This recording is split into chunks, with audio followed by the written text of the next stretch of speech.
لكل جماهير النادي الاهلي، كل جماهير الاهلاويه، كل الناس عايزه تطمن على الاصابات وبالاخص الباك الشمال وقصه علي معلول مع كولر. عايز اقول لك ان يعني كولر مستبعد علي معلول من حساباته، وعايز اقول لك برضو ان كولر مستبعد علي معلول من حساباته مش نقطه سان داونز بس، لا ده كاس.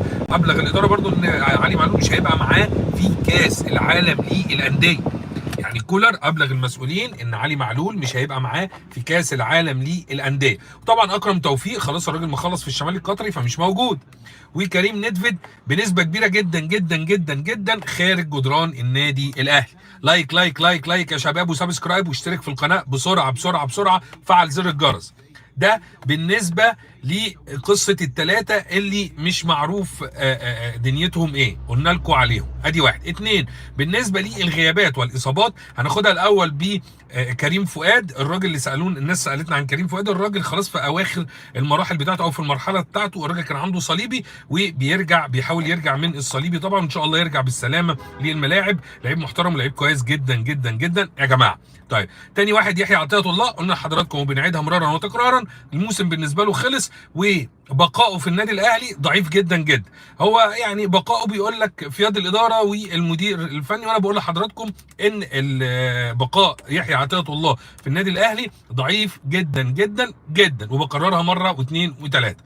طيب كريم الدبيس، كريم الدبيس الراجل عمل اشاعه قال لك لا مش هيقدر كريم الدبيس، عنده جزع كده في الرباط بتاع الانكل فهيغيب 10 ايام. فدي كانت برضو ضربه ثانيه لمارسيل كولر اللي كان بيعول على كريم الدبيس في مباراه سان داونز هنا. فكريم الدبيس خارج كمان مباراه سان داونز وهيغيب 10 ايام يا جماعه، هيغيب 10 ايام. لايك لايك لايك يا شباب، وسبسكرايب واشترك في القناه. عايزين نطلع من اللايف ده بعدد كبير جدا جدا من حضراتكم يكون واثق فينا وفي اخبارنا ان شاء الله. طيب ده كريم الدبيس. عندنا وسام ابو علي. وسام ابو علي عايز اقول لك من ايام ما كان النادي الاهلي في سان داونز والجهاز الطبي شغال على وسام ابو علي جامد جدا جدا عشان يلحق المباراه هنا، عشان يلحق مباراه سان داونز، وهيلحق مباراه سان داونز. ولكن خليني اقول لك هاني ازيك، خليني اقول لك ان من المتوقع ان مش هيبتدي المباراه، من المتوقع ان هو مش هيبتدي المباراه يا جماعه.